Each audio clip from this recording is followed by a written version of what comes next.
not so settled, untraditional ways of getting you here. I sent out back in October announcements that my company was coming soon. And then I sent out invitations, and for most of you all, they were personalized and your names were on them. And I sent out RSVPs, and I shamelessly wooed you with a menu that I felt would get you here. No apologies for that. And you all called and you RSVP'd with a phone call, and I called you back to make sure that you were coming, and you emailed me your RSVPs, and I emailed you back to make sure that you were coming. And those of you that actually RSVP'd from your personal cell phone, I programmed the number.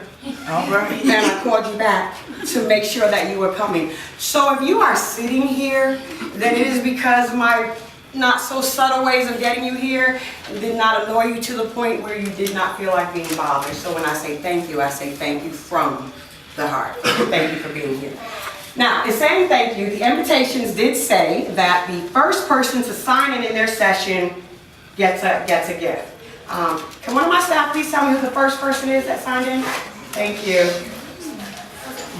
Does anyone know who was the first person? It had to be Western Tidewater. You all were on deck early. I believe it was her. Okay, we're going to find out.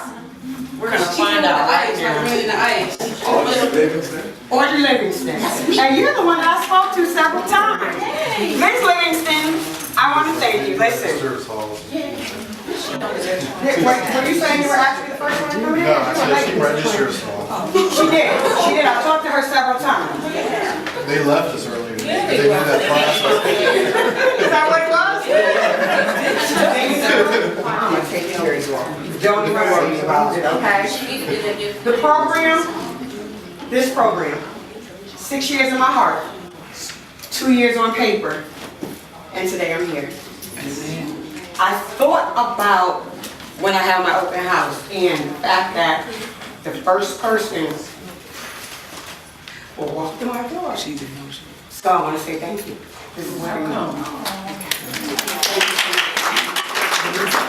Is there anyone in here claiming that they were first other than Ms. Livingston? You asked her supposedly, did she take your pen or something? I get out to be there first.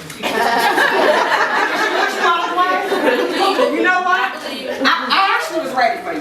I was ready for you. There's always one. I knew she was coming. Unfortunately, I don't have the card, so I'm going to tell everybody what the card was supposed to say. The gift for, I'm sorry, what's your name? Nikisha. The gift for Nikisha was actually supposed to say, for the coworker who claimed they were actually first. You all are in the presence of a provider who is always prepared because we knew she was coming. That is for you, okay? You're very welcome. You're very welcome. There is a common denominator for everyone that's here. If you are in this field, if you work in this field, if you have remained in this field, if you are otherwise associated with this field, there's a common denominator, obviously. And the common denominator is the individual. Virginia Beach Community Services Board says we are a community for life. So ensuring that their individuals always have that sense of community for life. Western Tidewater says the purpose of life is life with purpose. Is life with purpose. Chesapeake, they state that they empower individuals, families, communities to meet the challenges of life's events. Portsmouth says they empower all to reach their highest human potential. I love that statement. And at Hampton Newport News, they earn their distinction by creating a community where people can find their own strength and become self-determinating. Person-centered place-based support services is no different. We are here for the individual. Our mission states that we will help them live their good life, whatever it is that looks like to them. So long gone are the days where we're doing trainings because we think that they need this or the other. We are here to support whatever their good life looks like to them. We are absolutely no different. Getting started with the PowerPoint. Let's do something straight right from the very beginning. Got a lot of work in. 6 years in my heart, this program. 2 years on paper, today is my open house, okay? Through out of the box thinking, through a love for what it is that we do here, we are prepared to show you how much we wish to be your provider. So we thank you for coming to the open house so that you can get experience with what it is that I have to say. When I created this program, I did so trying to put my mindset as a parent. If I had an individual, if I had a child that had intellectual disabilities and could go to a day support program, what type of people would I want working with my child? And we know they're adults, but you know when it's your child, it's your kid. It's always your kid. My children are 26 and 23 years old. They're my kids. But I thought, what type of people would I want working? The owner from the day support staff to the owner of the company. You know, what type of character would that person have? What type of program would I want my child in? So I created that with that in mind. Now my hope is that the individuals that are coming into this program, the caregivers, the parents are saying, that is the type of program I wanted my child in. I won't know that yet, but maybe I'll find out. Okay? So we wish to be a provider, and we're prepared. We're ready to show you how much. We are Person-Centered Place LLC. For you all that work in the field, you understand that person-centered practices is the core of what it is that we do. And yes, I was so bold as to name this company Person-Centered Place. Why? Person-Centered Place, we have a complete understanding of what that means. We understand person-centeredness. I've been to 2 or 3 trainings. My staff is training, and my staff is actually going to go out to the trainings. We have a full understanding of what it is, and we will continue to understand what it is as it develops and it changes. We are going to ensure that we stay up with the training wrapped around person-centeredness. I believe in naming the company Person-Centered Place, it holds this company to a higher standard. There are programs out there, there are great programs out there, there are phenomenal programs out there, but there are no programs out there with the name, the core practices of what we do. And I truly believe that by simply naming my company Person-Centered Place, that is going to hold the company to a higher standard. If it is holding me to a higher standard, well, my employees are in for it. They are absolutely in for it, in a good way, in a good way. They understand that it is going to hold them to a higher standard as well.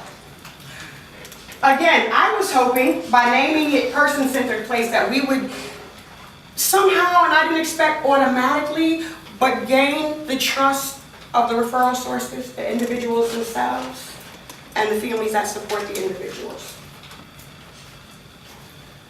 And then, of course, it doesn't hurt to have a catchy name that is easily remembered. Okay.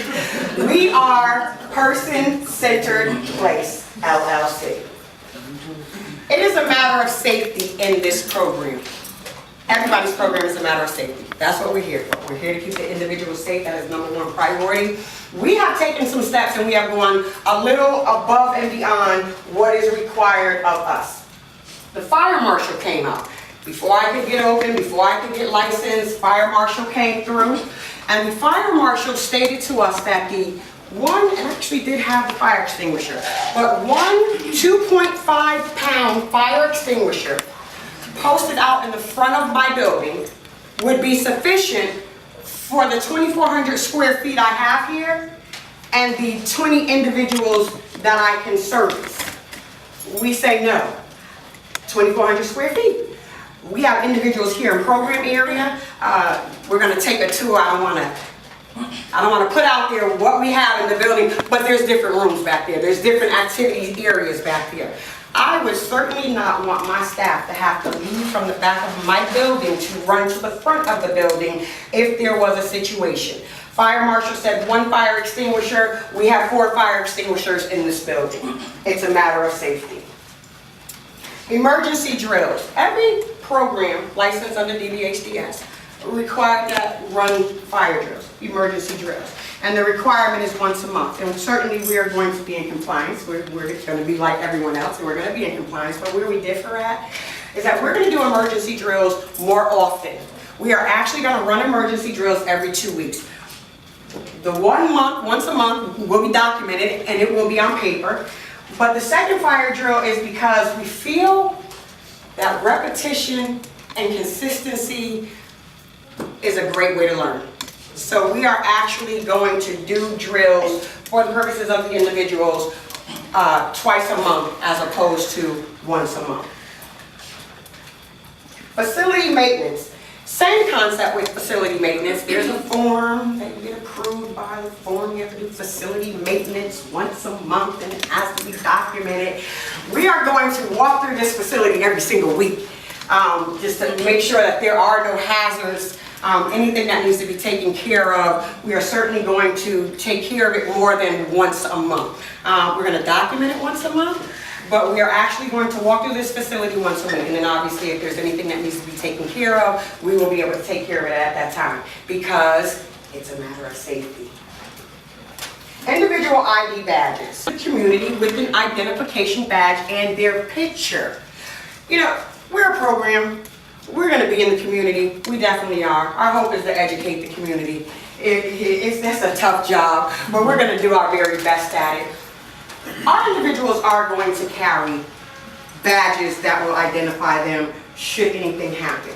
Unfortunately, I don't have the badge with me, but what it's going to be is on the front side of the badge, we are going to have a very nice, classy, decorative something.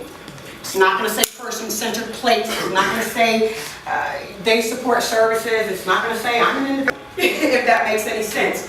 If it is an adult that does not want to be touched, it will say on the badge, please help me, please don't touch me. Do not touch me. Do not speak loudly or speak softly. If there are specific things specific to that individual that should they get away from the group would help an individual help them. Please keep in mind that will never be necessary. I have the best day support crew in Hampton Roads, and they are not going to let an individual leave their site. Is that correct, crew? Yes. Okay. So we're not going to have to worry about that, but be prepared. So the individuals are going to wear badges. It's only going to be when we're in the community. Best to, even though we have the decorative on the outside, we're going to try to, if the individual or the adult is okay with it, tuck them on inside. It's just for purposes of if they get taken away from us for some reason, if they wander away from us. It will have my personal cell phone number on it, the cell phone numbers of the staff that's with them while they're out, and of course it will have the telephone number of the office here, okay? Because it's a matter of safety. Training of my crew. Everybody's training, Day Support Services, group of this building. The cameras are not to micromanage my staff. Again, I have hired, personally handpicked, the best DSP support staff in Hampton Roads. I am not going to need to micromanage them. I will not need to sit in my office and be looking at the camera all day to see what it is that they're doing. They love me, I love them. They are going to take care of me, and they're going to take care of the individuals in this program. The camera is so that should an incident happen, we don't have to rely on someone's vision. We are going to be able to write the incident report exactly the way that the incident occurred. Whether it's protecting the persons that are involved or not, we are going to see it the way it happened. The camera's not going to lie. We don't have them now, so no one's under surveillance except for the video in the back. The cameras are not yet up. They will hopefully be going up next week, but we are going to